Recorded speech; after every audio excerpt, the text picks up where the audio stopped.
So welcome everybody to another episode of the Brewmasters Club cast. Here is what you have to look forward to in tonight's episode. Who's this baby face that just joined us? Hi guys.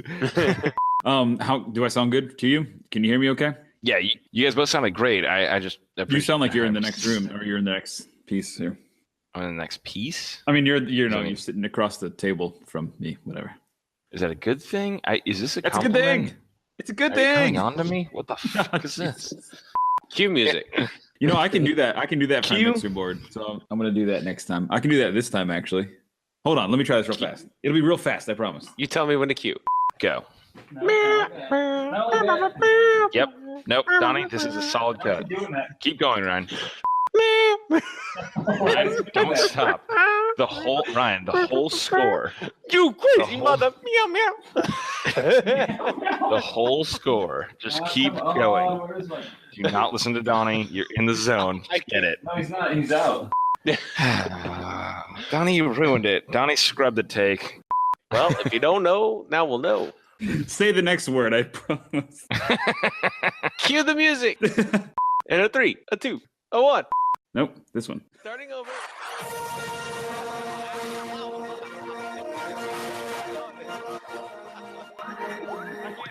I can't hear anything. I don't think I'll I can never hear hear anything. anything again. No, it's so loud. Yes, it's so I can't hear my headphones. Turn my cans up. Everyone in their car driving to work is like, oh, fuck. Put your shirt down over your swastika tattoo. Yeah. Oops. Oh boy. Nope. No, I Not a don't. fun joke. To clarify, I do not have a swastika tattoo. You are only allowed to brew 4 bears for the rest of your life. What 4 bears would you pick? Grizzly, Kodiak, Bowler, and then I'm gonna have to follow up on a panda. Ryan, I think he was talking about beers. Who doesn't love Woody? Oh boy. You had literally 90 other characters. And Hey, that's what I you didn't- zeroed in on, huh? I didn't. Who doesn't love the cup of good buzz? The Who thing doesn't you like to said. stroke their slink? This was not what Disney intended. Good. Oh. I think I've only caught dysentery one time on an Uber. I mean, Jesus, man. And you go, you know what? I want a pretty sweet little hoagie. I want a meatball sub. And they just launch one through the tube, and it just kind of sloshes up through there, and you just kind of get all jazzed. And you're like, oh, my hoagie's here, and Oh my God, that would be phenomenal. it's like the true essence of Subway, but Subway never realized it. Could you imagine? A meatball sub was the worst example you probably could have used ever. It'd be oozing on both It'll ends. show up like, what the fuck? It would look like happened a to my crime scene by the time you got it. Hey, man, stuff yourself.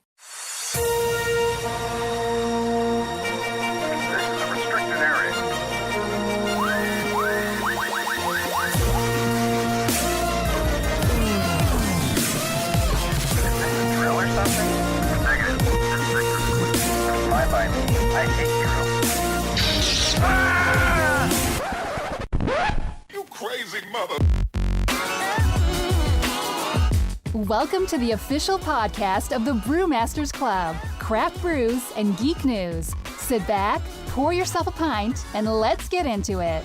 Now here's the founder of the Brewmasters Club and your host, Donnie Gallagher. Welcome, ladies and gentlemen. Good evening, craft beer. My name is Donnie. I am joined tonight on the official Brewmasters Club podcast, Craft Brews and Geek News, by 2 lovely and kind young gentlemen. Mr. Lausman, how are you doing, sir? Doing quite well. And actually, just a quick addendum. It's actually, tonight is a rare Team Blues man, because we're all wearing blue shirts and pullovers, and nope, this is all getting cut. Damn it. Nope, it's fine. But you know who's not getting cut? Mr. Ryan. How are you, Hey, Brew Boy 813 in the house. Literally, I'm in my house. It's really cold outside, so. You should be doing it in your house, unless you're going to wake the girls. No, girls are. Oh, no, that little one stays up later than me. Shit. All right. Well, glad to have you guys both. We have a packed show and not a lot of time to deal with it. How was the holidays, everyone? Fantastic. Santa was great to me. Good. Did you get a lot of brewing equipment? No, but I did get a PS4. Mm-hmm. We'll talk about that a bit later. Mm-hmm. Lost man, how about yourself? The champagne was a-flowing, so I was good. I'm all right. Good times, where it going? Sounds like you just skipped Christmas, went straight to New Year's. No. I celebrate like an ambiguous, like sort of conglomerate of the two. You just drink champagne the whole time and you dance around a tree. It's fine. Excellent. Okay, well, that's great. The way that we start every show, as you boys are well aware of, we usually talk about what we are drinking, what we're going to drink, which we'll get into here in a second. I just want to say Happy New Year to everyone that's out there listening. This is the first show of 2018. I cannot believe that it is already 2018, which means this podcast has been going on now for over 2 years. So congratulations, guys. Very exciting stuff. We actually started this thing in the end of, the last few months of 2016. So congratulations, guys. We've been going on for calendar-wise, almost 2 years. But we talk about local flavors, anything that we like to consider here, news in terms of beer, and of course, geeky nuggets of pop culture. That is primarily Star Wars, video games, movies, whatever is going on. We have a lot to talk about tonight. First off, this is the first rendition here. We're going to start talking about Florida Craft Beer Days. So before we really get into it, guys, what are you drinking? What are you going to drink? Ryan, if you don't mind, will you kick us off? Yeah, absolutely. I picked up, because it was buy one, get one at Publix, I picked up the Blue Point Brewing Company Optical Illusion. I feel like it's a great beer. It could be a little more hoppy, but it's definitely a really good tasting beer. Definitely full malt flavored and comes in at 7%. So if you've not had it, definitely get your hands on it. Got a little citrus hops. I think something else, maybe a little more toned down, but definitely hoppy. Definitely got a lot of IBUs. So cheers. Fantastic. I have an oldie but a goodie. I'll go last. Mr. Lossman, what are you drinking? So I decided to revisit one. So this is a Brew Hub original. It's the Rome City IPA. I talked about it before. I wasn't the biggest fan, if I'm honest, the first time around.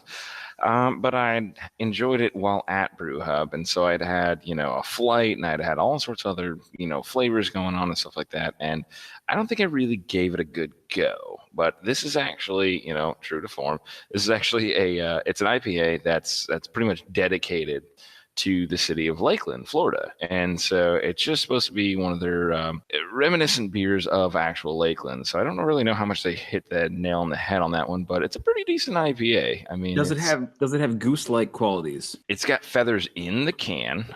It's jam-packed with underquilt feathers and just no, pin feathers are not in this.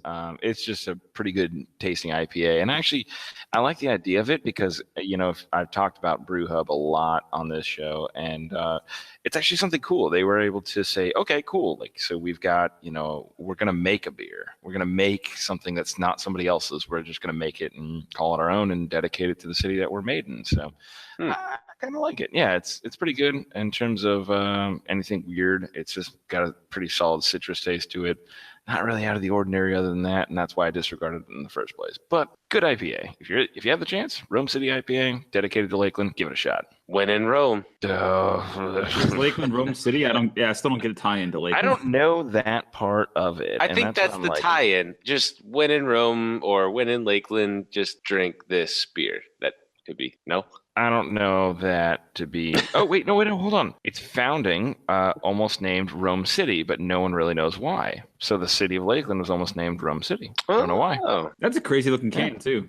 It's actually pretty neat. Yeah, it's a pretty one. It's a real pretty one. But like I said, it's a Brew Hub original, which is rare because they kind of just make other. Yeah, they're a partner brewery, right? They're partner brewery. So really cool. Also, one last tidbit: the can says it's infinitely recyclable. Fun way to phrase that. That is fun. Yeah, I like that too. It's festive. I got one after your own gobbler there. I got the Golden Monkey. And just because I was at the store and it just struck me to get it. Now I was at a different store today and I passed like 7 other beers that I would have picked up. There's been a Coppertail. I don't know if you guys seen this. There's a Coppertail called Whoops. Yeah. And it's a Berliner Weiss and it's a cranberry eucalyptus, or hibiscus, excuse me, which actually looks pretty good. I got it for Jenny. It's a lighter alcohol, but it looks pretty good. It sounds good. The label sounded good. Yes. No, that is good. Gus gave me one of those at Christmas. Okay. Yes. The other one, it was an IPA out of some specific IPA line they have. It was called like something O'Connell, and I forget what it was too, but it was again from Coppertail, and it looked really good. I am just the biggest fan of Coppertail. Like I love what they do. Oh yeah. But the victory, of course, the gold monkey's always good. But I was just cruising through the store last minute. And I'm like, oh, he'll appreciate this. So I bring this on, for the cast. Of course. So. Yeah. So somebody's not looking to go to work tomorrow. So cheers. Yeah, solid 9.5. That's all right. I just, we're just gonna have one, and we'll just take it easy from there. Oh yeah. All right. So moving on with the show. Of course, this is the first show of 2018, so it would have been fitting for us to do, let's wrap up 2017, or what are we looking forward to in 2018? And we have a little bit of that when we get into the rest of this, but this is gonna be the first show where we talked about Florida Craft Beer Day. And those of you who don't know what Florida Craft Beer Day is, it is a holiday that we, as the Brewmasters Club, as the Craft Brews and Geek News podcast, really started to honor and to appreciate Florida craft beer, the millions of jobs it's brought, the economic dollars it's brought to the economy. And we've been doing so for 3 years now. We've actually gotten recognition from the city of Tampa, calling the day Florida Craft Beer Day. And that day happened to be February 15th. This year it falls on a Thursday. So we'll be celebrating Florida Craft Beer Day with a ceremony as we unveil, again, the city's recognition from the mayoral proclamation, stating that February 15th, again in 2018, will be Florida Craft Beer Day. So we'll be at a bar called Brew. We did a podcast from there before. They're good friends of ours, good friends of Ryan's. And we might bring some special guests there to entertain and delight. So stay tuned for details on that in the coming weeks. But I just wanted to put that nugget out there because, you can follow along. We're going to be updating the website soon. It's floridacraftbeerday.com. You can actually check it out there and stay tuned. So more on that coming later. But I did pack us a list here for best beers of 2017. So if you guys are ready to get into this, we can kind of walk through it. And a lot of these, Ryan, have your name all over it. Yeah. I've had a handful of them.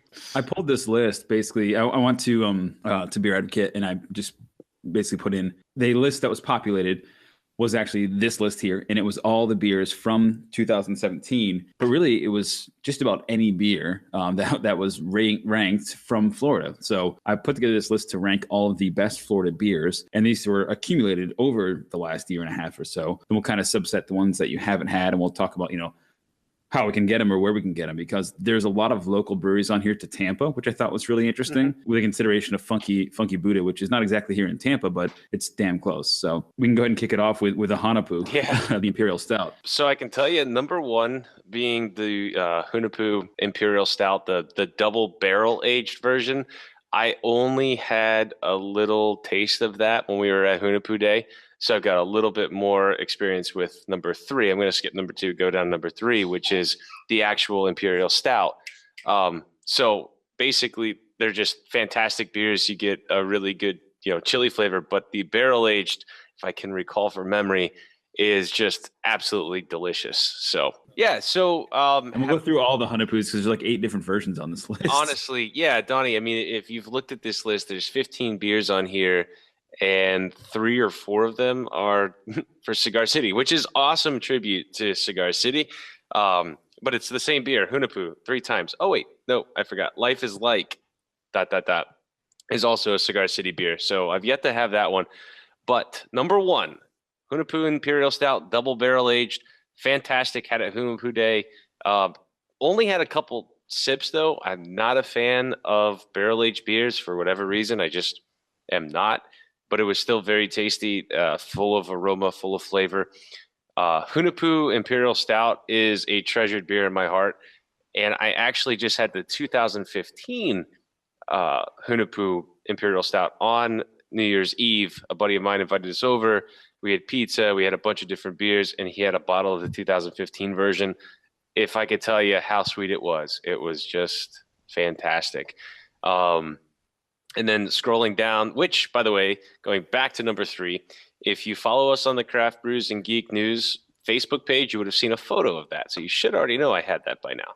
I wouldn't worry about the numbers. I think we're just gonna pick and go through these. Yeah. And then bourbon barrel aged. So Hunahpu gets 2 or 3 beers, different styles on this list for 2017 Beers of the Year.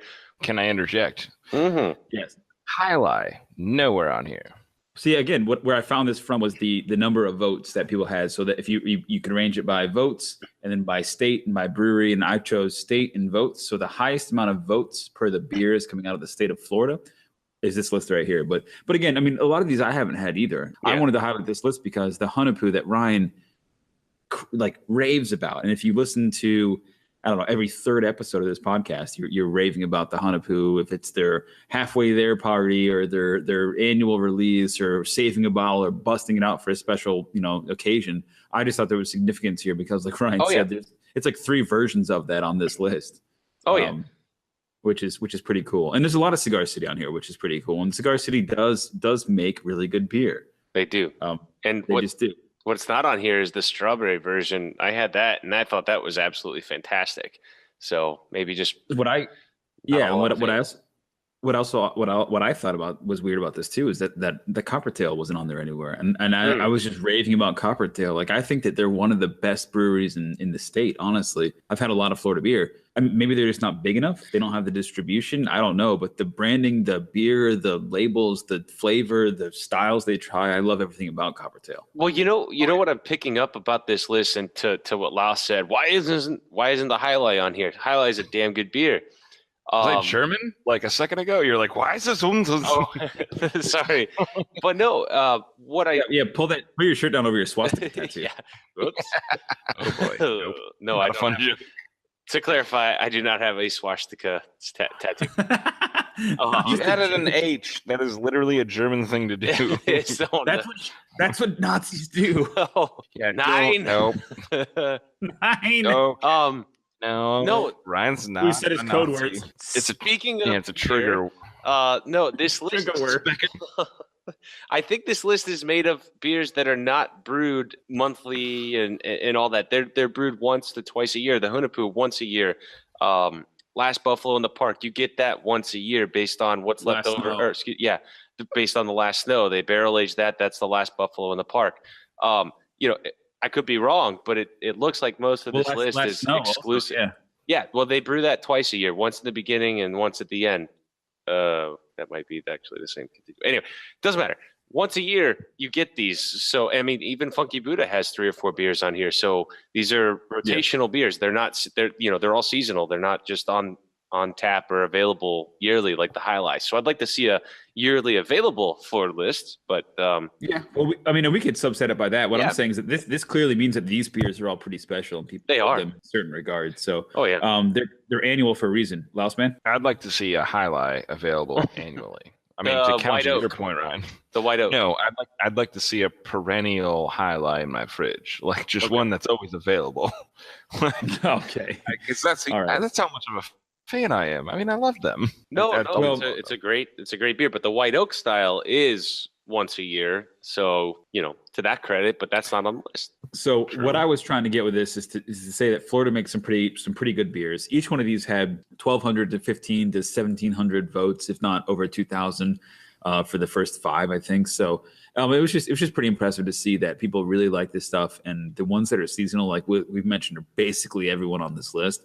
Pretty important stuff, and people really, really dig them. So the seasonal stuff, seasonality adds a different flair and availability and exclusivity to the beer, which I think is really cool. But again, part of that, which we're always talking about, is how do you stay unique? How do you stay fresh? How do you stay ahead of the curve of this brewing phase and brewery explosion that we're going through? This is how you make fantastic beer that people are able to get once in a blue moon. And most of these are over 10%.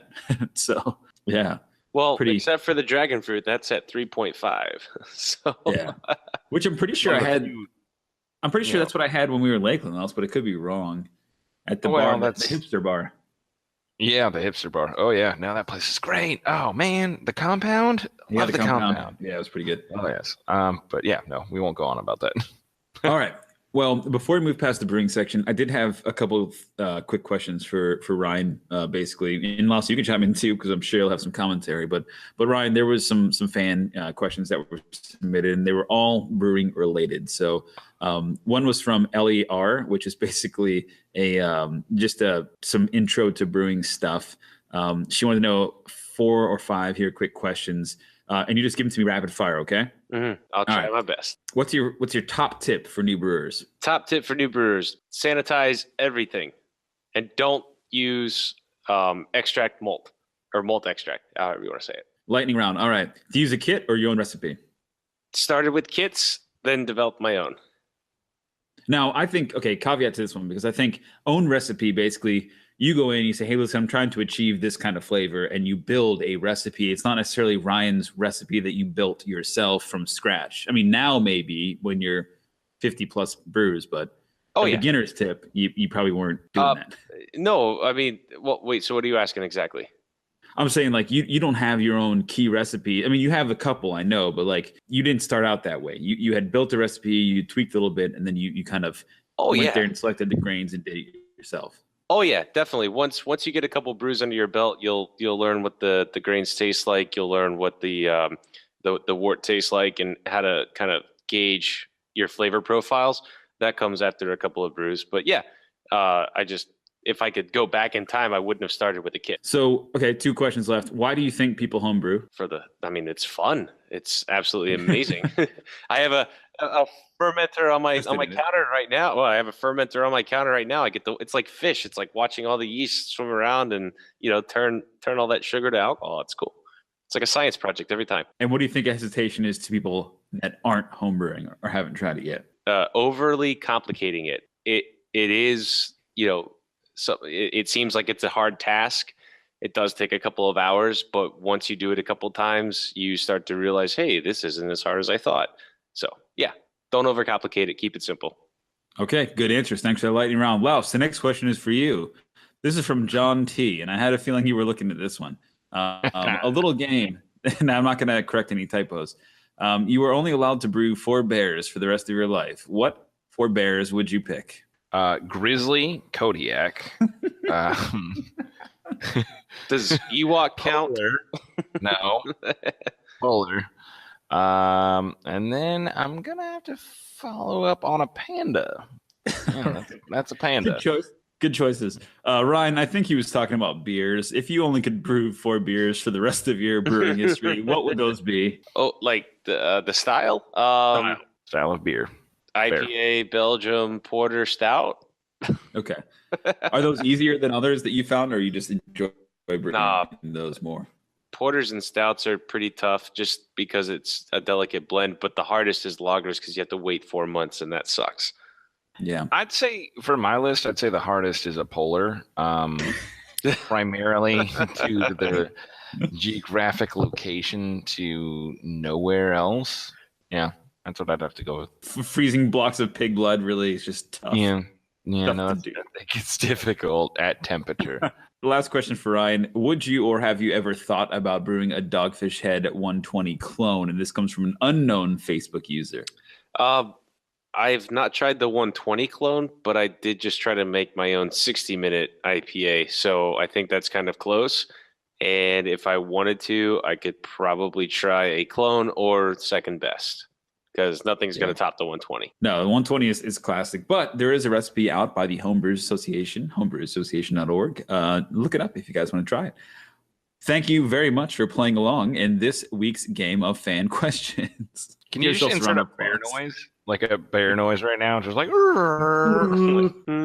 yeah, can you please just insert one of those? Just like right about here. That'd be great. Thank you. Got it. Not doing that. Moving right along. Come on. This is the section of the show that we call our Geek News, where we like to drink it on in or send it on back. I'm really getting sick of that one. I think we need to change that catchphrase. Laus, that's on you. I can help with that. That's absolutely something. Okay. Yeah. You got it. All right. Also, so this is when we talk about our Geek News section. So we're talking about movie news, video games, all sorts of stuff. We have a lot to talk about tonight in this particular section. But of course, I want to just let you guys know about a new segment with some really terrible audio. And I apologize, but this is the first time that we can studio equipment here. So we have been testing it. And unfortunately, for the first hour and 45 minutes, we recorded we did it's bad audio, but it's a cool story. It's called An Old Disbelief. It is a tabletop RPG game that we created and have broken out into 3 episodes that will play intermittently in between our regular scheduled programming. So check it out. If you see it, it's called A Galaxy's Battle in Old Disbelief, which is the direct play on Star Wars A New Hope, but in no legally binding connection. That's why it's named that way. So check it out. And the audio, please just give us a pass with that and just do your best. But basically, I put the guys up against a tabletop RPG that was created in 1986. We made our own story. The audio will be better, I promise. But be a new episode of that coming out probably on Monday, Tuesday next week. So moving right along, geek news. Boys, the Walt Disney Company had a fiscal full year and Q4 2017 earnings call. A lot of news came out of that. We can go rapid fire if you guys want to. I don't know if you had a chance to look it over, but there's a lot of new stuff coming. Basically, Lausman, did you get a chance to peek through this? Absolutely, yeah. A lot of stuff we've already talked about. A lot of stuff, when you're really looking for it, you've already seen before, but very interesting all the way through. So some neat little tidbits from some people who haven't really been keeping up on the reading their Mickey monitors, if you will. So basically, if you've already seen it, fantastic. If you haven't, you're going to hear about it now. That's right.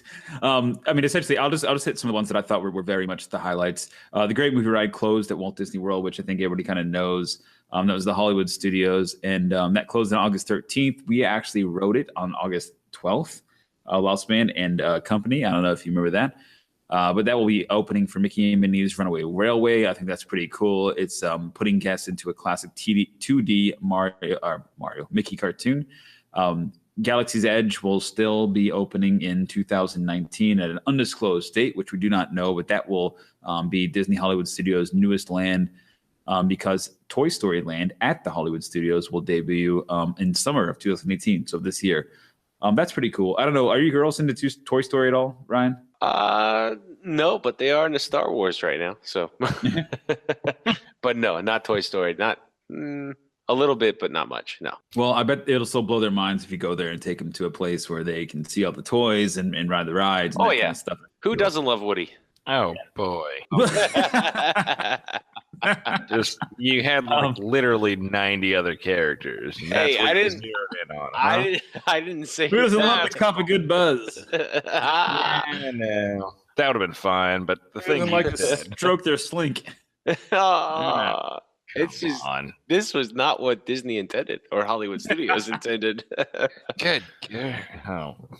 Please continue. Moving on. The Disney Skyline Gondola system is slated to connect along several points of Walt Disney World, including Epcot, Hollywood Studio, and the new nearby resorts. There is a new on-demand transportation service happening at Walt Disney World called the Minivan service. I learned about this, Klaus. I don't know if you've asked anybody about this, but basically it is like an Uber that you can call at any time, but it costs $20. So if you're going 2 miles or you're going 20 miles, which you probably can't because I don't think the property is that wide, it costs $20. You see them driving around all over the place, and they can even use the bus lanes, which I think is kind of, one-sided. But okay, $20, which I think is a bit much. So, well, when you mentioned the bus lanes, that's actually you kind of sold me on it. I was like, so you're telling me I can go anywhere and be dropped right up front and have zero issues? Might be worth the extra $5. Yeah, but Uber does the same thing. Well, Uber does it in a confusing, weird, like sort of Armenian way where it's like all of a sudden no one knows what's happening and you wind up in the bus route and everyone's like, well, okay, just get out. Like, it's fine. Like, just get out. Yeah. And I'm like, okay, I guess I'm here. Like, that's cool. Like, I don't know. I guess I'm just too used to like a Lakeland style Uber where it's like, we're old timey here. We're just like, well, I reckon we're here. And I'm like, well, I reckon we are. You guys arrive by carriage? Yeah, we typically take carriage and or horseback. Is your Uber called the Oregon Trail? Do you get dysentery before you get dropped off? Do you have to lose 2 kids before or trade a wagon wheel for an oxen? Okay, rapid fire. I think I've only caught dysentery one time on an Uber. I mean, Jesus, man. That's hilarious. Just don't drink the water. It's not that difficult. Do they give you water on your Ubers in Lakeland? Not on the good ones, yeah. All right, moving on. The all-immersive Star Wars hotel experience was announced, of course, as past rumors had confirmed. The hotel will actually put guests into the Star Wars universe and allow them to dress and spend a day as if they were in the Star Wars world. I think that's pretty neat. Unfortunately, it's going to be very expensive. I've heard to the tune of $500 a night, which kind of sucks. So you're spending $500 a night to stay in a hotel that you can't leave because you're part of the experience. Sounds kind of crazy. I'm not really sure how that's going to work. I'm excited though. I really want it to happen. Are they gonna give everybody like? Is it gonna be like laser tag? I imagine it's gonna. I really think there's No, seriously, that would be phenomenal. I really think there'll be like not tripwires, but there'll be sensors when you walk past the hallway. You trigger a cutscene or something, and actors come out and reenact the scene of something. I mean, I don't know. It'd be very crazy, but it's certainly something that Disney's putting a whole bunch of bucks behind, this whole immersive experience thing. And I think that's very cool because, again, it's something only Disney can do. Oh yeah, absolutely. I thought the same thing about, when they wanted to get a little bit more inclusive in the past in their parks, not so much their hotels, but I thought, okay, so they, people show up to these shows and it's cool. You get the kids involved and it's great. I thought it'd be cool if like the people at the park were they were like the unsuspecting crowd in the show. I thought that would be cool. I don't know about a hotel where like you have to pay all this money and then you're like, well, I kind of have to go to dinner, and you're like, well, I guess I'll just stay for this assault rebellion. Darth Vader's like, come on, man! Like you paid for this. We have to do this now. Yeah. You actually have to. Come on, just. He's like, fine. He's going. The appetizers were included. They're complimentary. Don't even act like that's what you need to be in a rush for. You need to leave now because calamari. I doubt it. Oh, there's an Admiral Akbar. I'll waste the calamari. Keep watching. I'll waste the calamari. Don't. Oh, he did. Admiral Akbar was just cast aside in The Last Jedi. It's too soon. Spoiler. You haven't heard that part. It's a spoilies. It's been past 2 weeks. It's fine. They're fine. Yeah, that's true. That's true. Spoilers. Moving on. Let's see. The Guardians of the Galaxy is coming into the old Ellen ride, which again we did ride on the 12th of August, which closed down the next day. So that's exciting. That Guardians of the Galaxy is coming there. I don't know what the hell they could possibly do. A lot of movies. I have a feeling it's gonna be a lot of movies. There's only a short ride area of that, so there'll be a lot of movie there, but should be fun. Should be good. I don't know. Apparently Guardians is going to be around for a while. The Avengers are heading to space, so obviously the Guardians will start to pull more of a rank in the Marvel universe. So that's exciting. And then lastly, Mission Space debuted a third mission that includes a tour around Earth and then a new restaurant. If you want to get off the ride, eat there, then puke all over the bathroom because that ride's terrible. That will be built to simulate guests eating in space and then vomiting again everywhere. Oh, that sounds terrible. Which is what that ride is really good for. Come on. Well, see this. This restaurant, Laos, is the first test because this is probably come out this year. Actually, I really think it will. This restaurant is going to be the one that was rumored where there was. So when you go into the restaurant, it was supposed to be the one across from the Speedway in Magic Kingdom, now to the one at Epcot here, which is right outside the Mission Space. But the cool thing is there are no just like the hotel that we're talking about, the Star Wars hotel, Ryan. When you sit in this restaurant, which imagine this applied to the hotel. Every window, instead of seeing an outside space, it literally looks like you are looking at a window of the space station. So the Star Wars hotel will be the same way. You will not see any natural light. You will not see any natural anything. It will all be like you go into an elevator or whatever it is, you cross through the sliding doors, and all of a sudden you're in a space station, and everywhere you look is themed appropriately. So when you look out a window and expect to see the valet, you'll see like space valet. The space valet, yeah. Do the doors open up or out? Like do they part ways? They very well could, yeah. That would be. Are those little? What are those little drone things that like crawl? The mouse droids. Yeah, the mouse droids. Are they going to be around? Yep, cool. They probably will. Yeah, they probably will. Will it be built like where you see pipes and things? I mean, that'd be kind of cool. Stormtroopers. They'll be full of steam. Around. They'll be full of steam, just like they are in the movies for whatever reason. because no one uses steam. No one uses steam power anymore. Just FYI, but whatever, that's fine. No, I don't know exactly what it's going to look like, but this restaurant will be a very interesting test concept because what I was worried about is when you walk into a place like this, you automatically get like disoriented, and you're just like, oh my god, I can't handle this. I feel I need to get out of here. I'm worried about that kind of a reaction. So I think they're going to test it on this platform and see. It sounds exciting to me because I would love to just like step into a fully immersive area like that. You know what? In all honesty, it sounds like a competing sandwich shop to what I want to open up, which is the tube technology from banks where you put your deposit in like a tube and you shoot it up. I want technology for banks that was developed 30 years ago. Thank you. It's quite antiquated. I want to launch hoagies through there. Like, so you you sit down at a table and you go, you know what? I want a pretty sweet little hoagie. I want a meatball sub, and they just launch one through the tube and it just kind of sloshes up through there, and you just kind of get all jazzed. And you're like, oh, my hoagie's here, and like, my god, that would be phenomenal. It's like the true essence of Subway, but Subway never realized it. Like, I've been dwelling they put their subs in a Subway to get them to you. Exactly. Why do we not have a grid of just these tubes sending us food daily? Why is that not a thing? Could you imagine? A meatball sub was the worst example you probably could have used ever. It'll show up like, what the fuck? It would look like a crime scene by the time you got it. Hey, man, look, all right, I like meatball subs. I don't know what you want from me, but I know what I want out of this restaurant. It would look like a damned crime scene.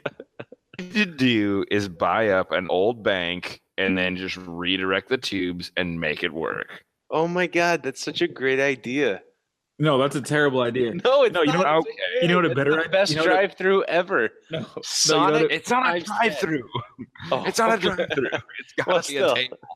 I was thinking drive-through. So you just buy a bank. That was the drive-through part. So you get it. You get it delivered on your table, and then you open the little hatch and it just sprays you with marinara in a crumpled up sub. Look, man, you got to adjust the PSI daily. I don't know what you want from this restaurant. That's not the immersive experience they were going for, I don't think. If you dial it in, you'll get a toasty, steaming hot meatball sub. Okay, look, this isn't about my restaurant, all right? Coming right up your chute. Why don't you try it with soup? Soup might work better. Look, I've already thought about soup, all right? It's not the same. It's not the same, okay. The soup would be it'd be on like a steady stream. It would be like you get like a tap of soup. You'd be like, soup tap. And shooting like freaking wontons everywhere. Noodles? What about noodles? Yeah, what about wontons and noodles and such? Brett Noodle Tap. Look, man, I've thought of all this. This isn't about my restaurateurism. Okay. Thank you.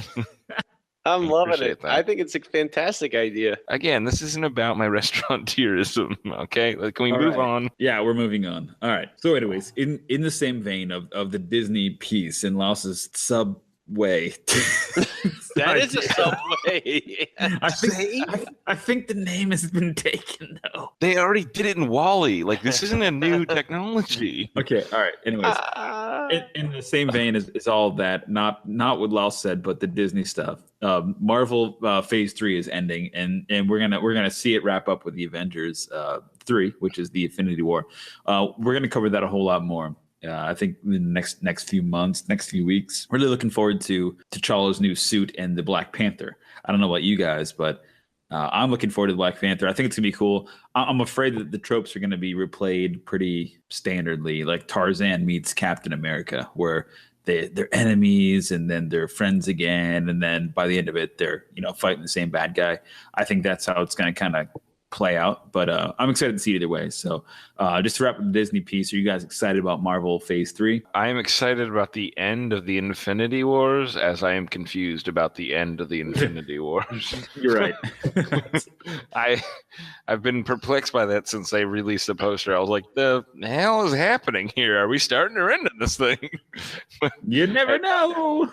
For some reason, I think Snoke is behind all of this. Nope, that's not the... Well, that's all I have to offer. Boy. No, it's going to be good. Well, looking past that, yeah, I think we've got a lot of fun stuff in terms of Marvel movies coming out. Of course, we've got Star Wars, the Solo movie coming out in May, so we'll talk about that a little bit later too. Oh yeah. As well as our 2018 looking forward to games. I have a couple listed here, but I kind of want to get Dane's take on it.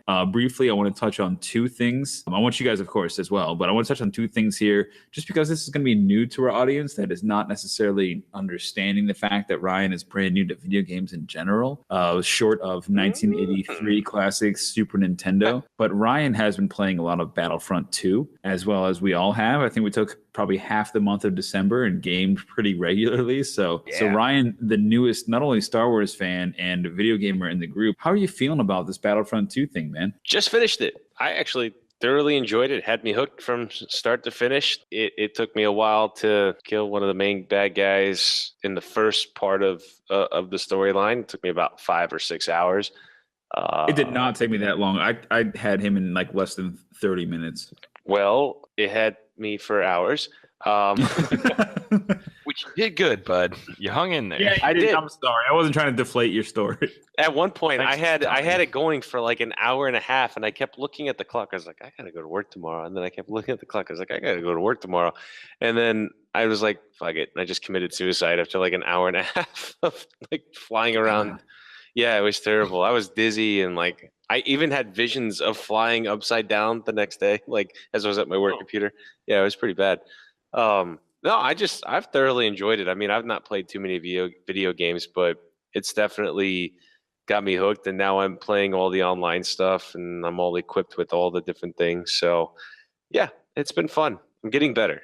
Let's put it that way. Yeah.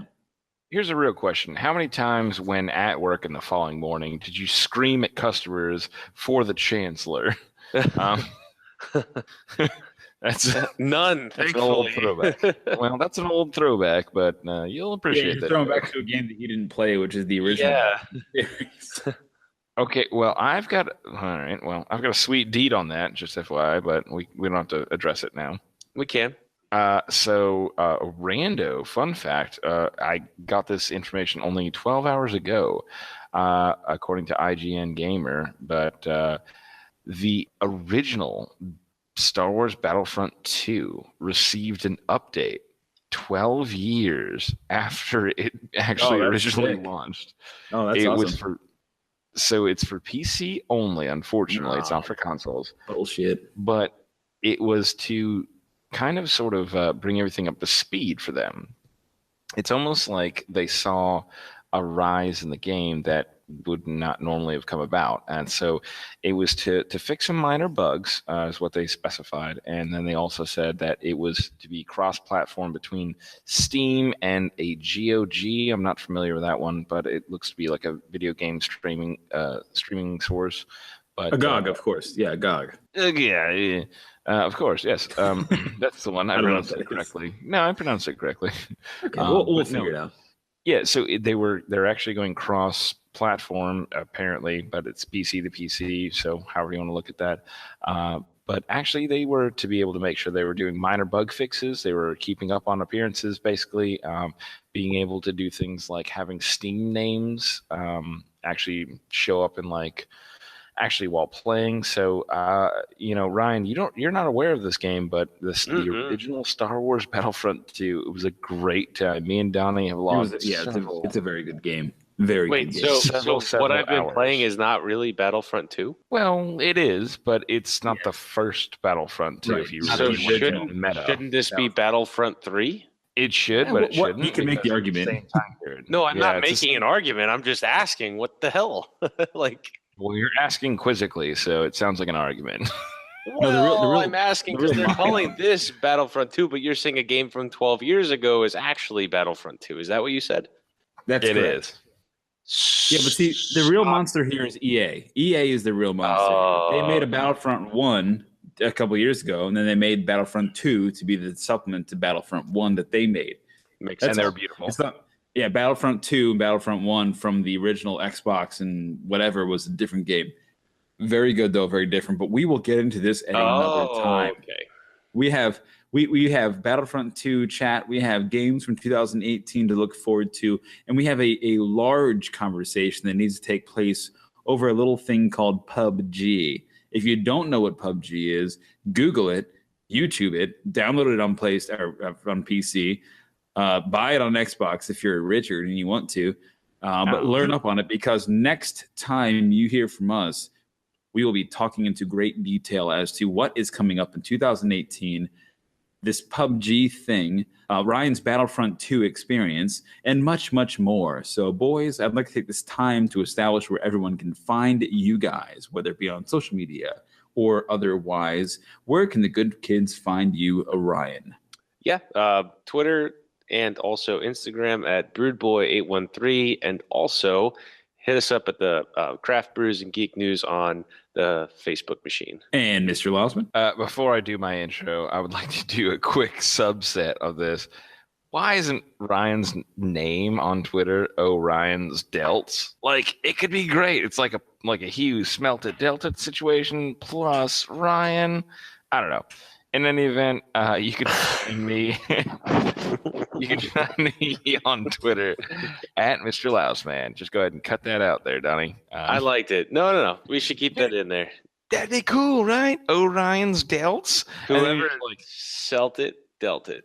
There you go. Oh, and that could be your signature bit. I'm sorry. I'll be sure to cut all this out, Laus. Don't worry. Stuff yourself. It's all being snipped. No, I'm just kidding. No, it's all good. It's all good, man. And you can always find me and, of course, the Brewmasters Club by hashtagging Brewmasters Club on all social media channels, or find me on Insta, Facebook, Twitter, YouTube, or on Twitch at Craft Brews and Geek News. We actually have that as our handle there. So the show is getting we are moving along, and we are ready for 2018. I am excited to bring it on. We have a lot going on. No Star Wars Celebration this year, which is crazy, but it'll be next year for sure. They're doing them every 2 years now, so stay tuned for that as well. Like I said, we've got a lot of video game news coming up. We're really looking forward to 2018, and we hope to see you guys there. So as we say at the end of every podcast, Laus. This is a brief iteration of the porg noise. They usually do two, though. Do they do two, or do they just do two? Everyone's got a critic, all right? Everyone also has a... Yeah. It was good noise, though. I like your noise. It was good. Well, thank you. All right. Okay, bye. Okay, bye. You've been listening to the official podcast of the Brewmasters Club, Craft Brews and Geek News. Grab a beer with the guys and be sure to subscribe to catch additional content. Add this podcast to your favorite RSS feed or iTunes. Chat with the guys on Twitter at Brewmasters Club and Facebook and online at www.brewmasters.club. Cheers!